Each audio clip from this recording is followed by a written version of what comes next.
Olá, bem-vindo de volta ao The Crime Reel.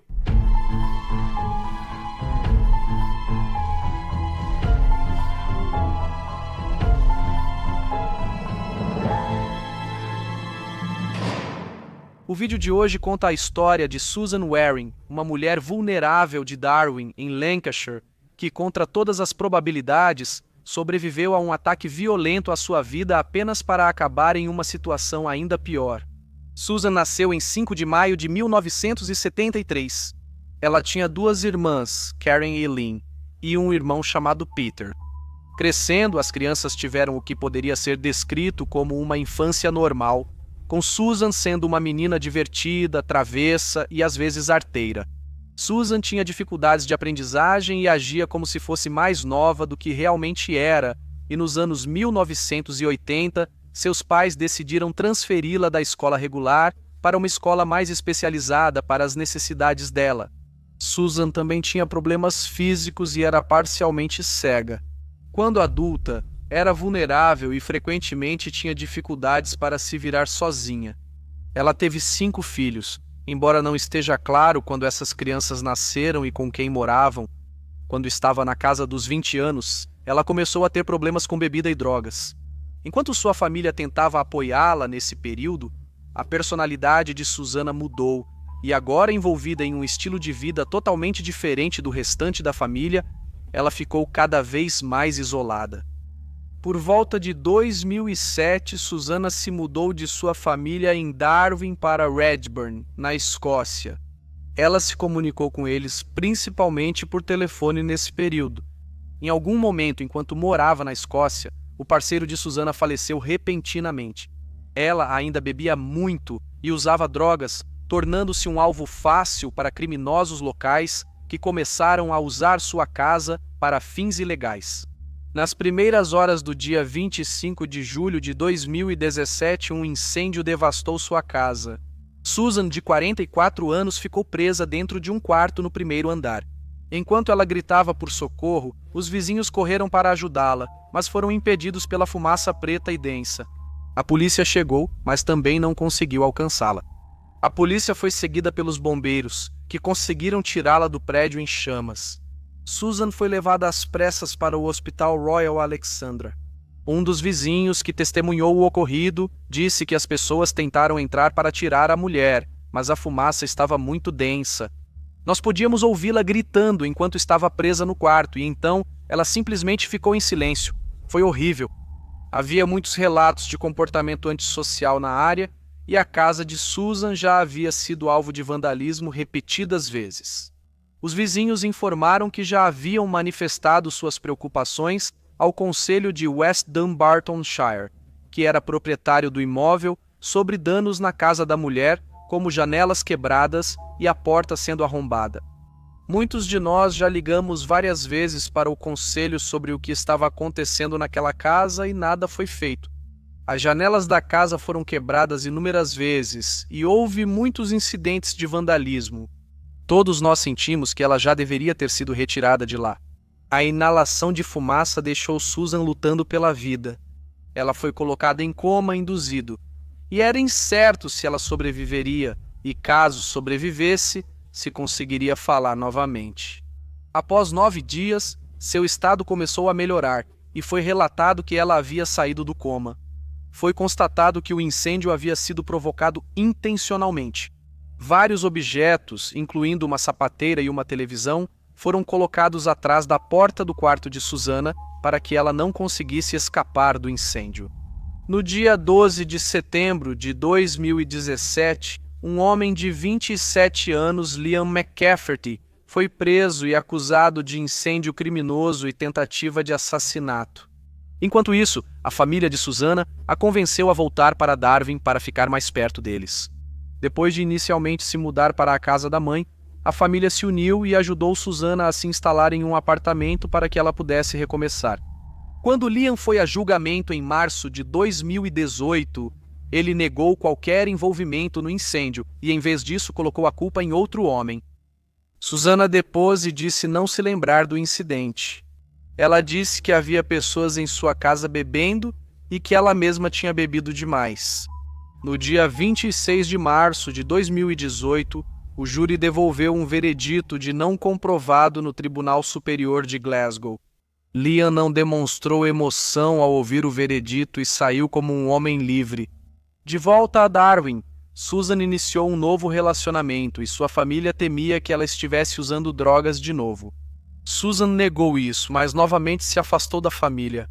Em dezembro de 2018, o irmão de Susan, Pedro, encontrou o namorado dela e perguntou sobre sua irmã. Esse homem disse que não sabia como Susan estava, pois eles terminaram e agora ela morava com um novo homem chamado Alan. Pedro não fazia ideia de quem era Alan nem onde ele morava. Ele mandou uma mensagem para sua irmã pelo Facebook e Susan disse a ele que Alan era um cara legal e que queria que a família o conhecesse. Susan achava que esse homem era o escolhido. No entanto, em 5 de fevereiro de 2019, a mãe de Susan, Linda, registrou o desaparecimento dela. Ela disse que ninguém via ou ouvia falar de Susan há 3 semanas. Além disso, Susan não havia postado nada no Facebook durante esse período, algo que era particularmente fora do comum para ela. A polícia fez as verificações de rotina, delegacias, hospitais, abrigos para pessoas sem teto, mas não conseguiu encontrar nenhum sinal de Susan. Eles colheram depoimentos da família dela e também perguntaram onde ela estava morando e com quem. A família tinha informações limitadas, mas sabia que o nome do homem era Alan e que ele morava acima de uma loja. A polícia foi até Alan para investigar as condições de moradia de Susan e seu desaparecimento.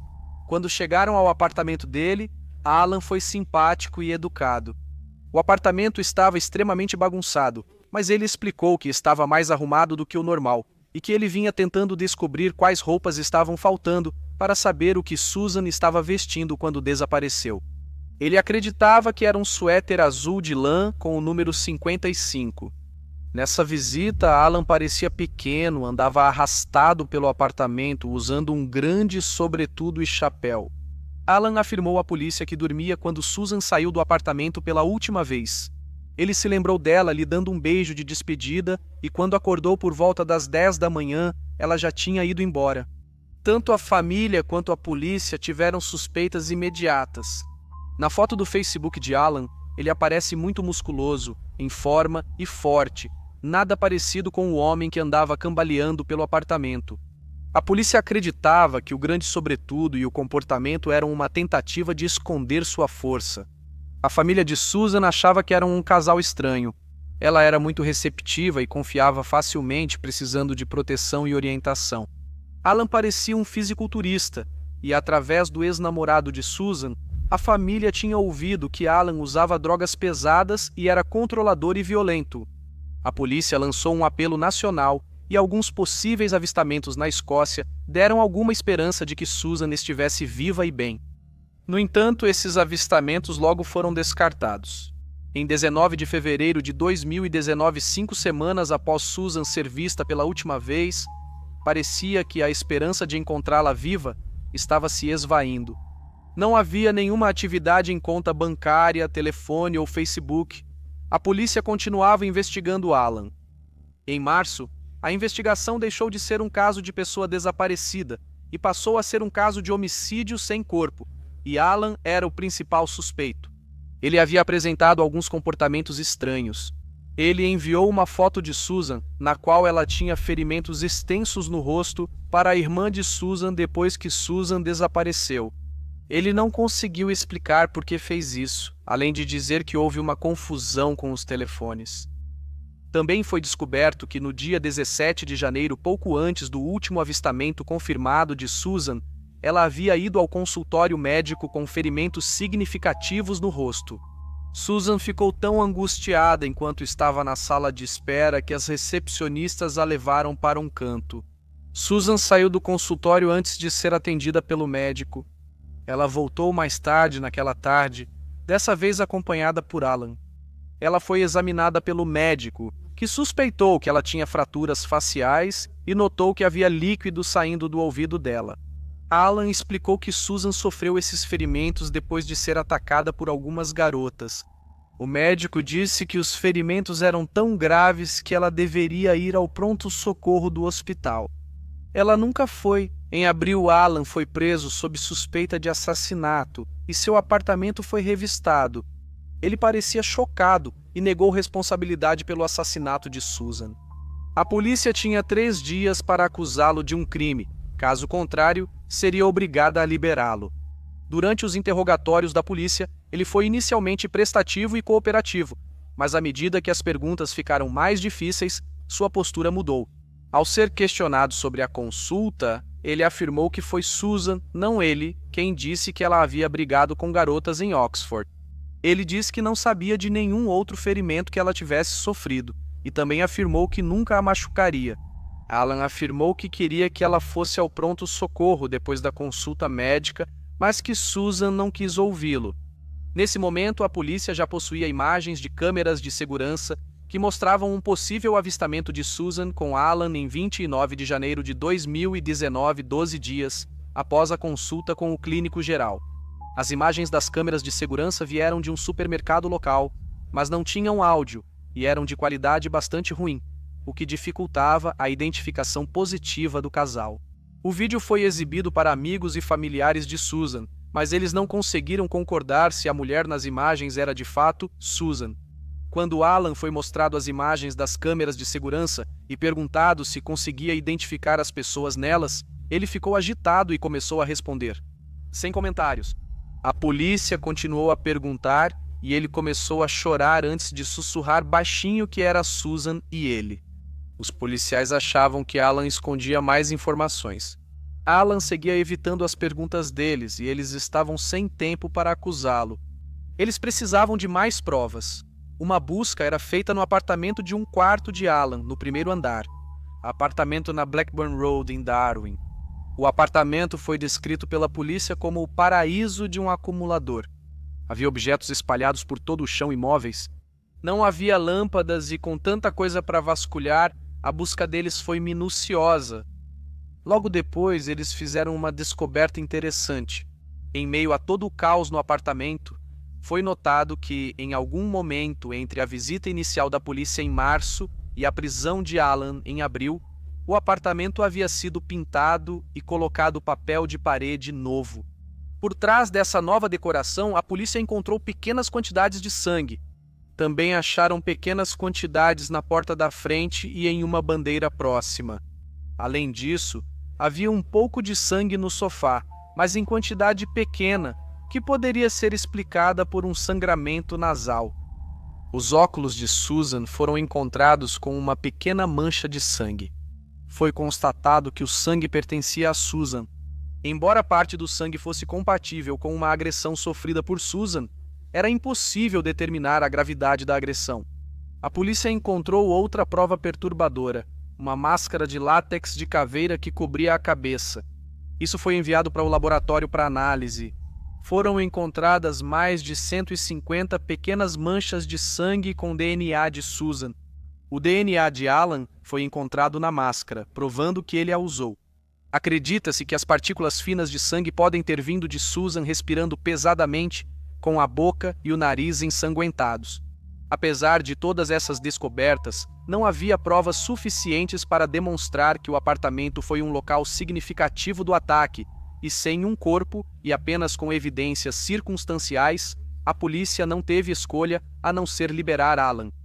A polícia acreditava que tinha um homem sob custódia responsável por um assassinato violento, mas não podia fazer nada além de liberá-lo.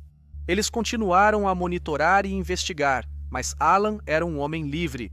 À medida que mais informações eram descobertas, o passado violento de Alan começou a alcançá-lo.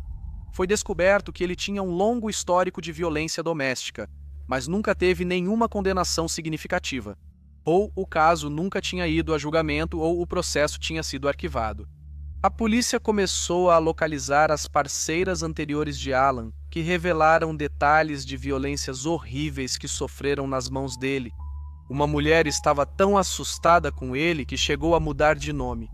Um padrão de comportamento tão comum entre agressores domésticos surgiu. No começo ele era encantador, atencioso e o parceiro perfeito, mas assim que o relacionamento se firmava, ele mudava muito rápido. Ele também tinha o hábito de acompanhar as mulheres com quem namorava nas consultas médicas. A polícia passou o ano seguinte montando um caso contra Alan e garantindo que não havia chance alguma de Susan ainda estar viva. Então, no verão de 2020, eles apresentaram o caso ao Serviço de Promotoria da Coroa, que autorizou as acusações. Alan foi novamente preso e acusado do assassinato de Susan. Alan parecia chocado com sua prisão. A família de Susan sentiu algum alívio ao saber que Alan estava preso, pelo menos até o resultado do julgamento. Assassinatos em que não há corpo são notoriamente difíceis de provar, e havia um risco real de que Alan fosse considerado inocente. Em janeiro de 2021, 2 anos após o desaparecimento de Susan, o julgamento começou. Apoiado por uma equipe de defesa experiente, Alan se declarou inocente. 4 de suas vítimas anteriores tomaram a difícil decisão de enfrentar Alan no tribunal e testemunharam para a acusação. O irmão de Susan, Peter, também depois, achando difícil encarar Alan, que parecia arrogante e como se não tivesse feito nada de errado. O julgamento durou 13 semanas, mas o júri deliberou por menos de 90 minutos. Alan foi considerado culpado pelo assassinato de Susan e também foi condenado por crimes contra outras 4 mulheres. Ele foi condenado à prisão perpétua e obrigado a cumprir no mínimo 27 anos antes de ser considerado para liberdade condicional.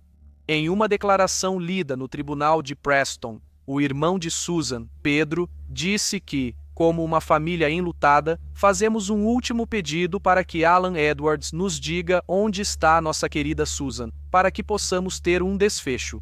No entanto, Alan manteve sua inocência e recorreu da condenação, mas sem sucesso. Depois de esgotar todas as possibilidades de recurso, havia esperança de que ele pudesse contar à família onde estava o corpo de Susan, já que isso não faria mais diferença para ele em relação à sua condenação. Até hoje ele nunca fez isso.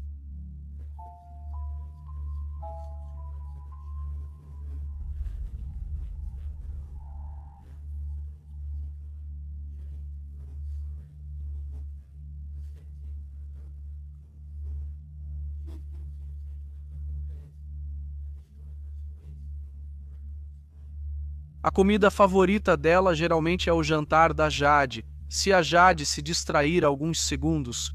Dito tudo isso, ela é uma ótima cadela de apoio emocional. Também tem o irmão sem pelos da Zeyna, o Luiz, e existem provas fotográficas que mostram que eles se dão super bem. Obrigado por enviar suas fotos, Jade. Para quem tem animais de estimação, estou com poucos crimes de estimação no momento. Então mandem fotos e contem tudo sobre as travessuras deles. Me enviem um e-mail para thecrimerel@gmail.com. Muito obrigado por ouvir o Crime Reel. Fiquem seguros. Até logo. No site da Wikipédia sobre Darwin, havia uma foto do lendário Gandhi visitando Darwin em setembro de 1931.